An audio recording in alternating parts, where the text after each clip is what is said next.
will, as human beings, always have differences. We need to learn to navigate through these differences. We need to learn to appreciate what the Almighty has bestowed upon us in terms of favor. Moments ago, we were told that the divorce rate is very high.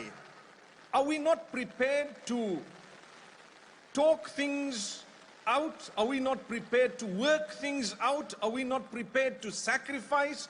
Are we not prepared to be loyal for the sake of one another and for the sake of the betterment of our own children, offspring, family members, humanity at large? Yes, divorce is permissible, but as a last resort. We need to firstly try our best to resolve matters. We need to try our best to speak about things, like I said earlier, sacrifice, communicate. If you're not prepared to communicate, how do you expect to resolve problems? If you're not prepared to compromise to a degree, how do you expect to resolve matters? My beloved sisters, my beloved brothers, it's important that when we select a spouse, we follow the instructions of the Almighty. We follow the guidelines of the Prophet Muhammad, peace be upon him. He tells us to look at character. He tells us to look at conduct. He tells us to look at connection with the Maker, known as the Deen, the Akhlaq. Sometimes we don't do that, and then later on we regret. People say, is it permissible for me to marry so and so?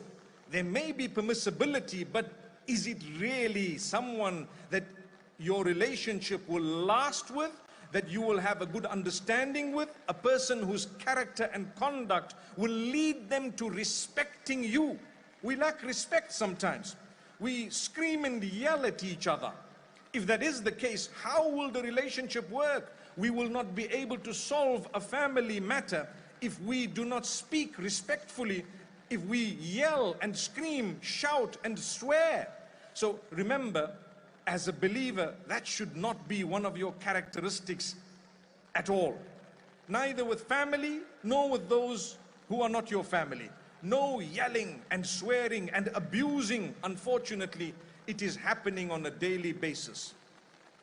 You have people who come into the home as a husband perhaps, and he thinks he has the full authority to say what he wants and do what he wants in a manner that he wishes, without bearing in mind that he owes answerability to Allah Almighty to begin with.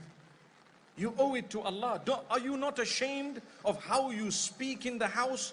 Are you not ashamed of how, or the words that you utter? Are you not ashamed of your children watching the way you are handling their own mother?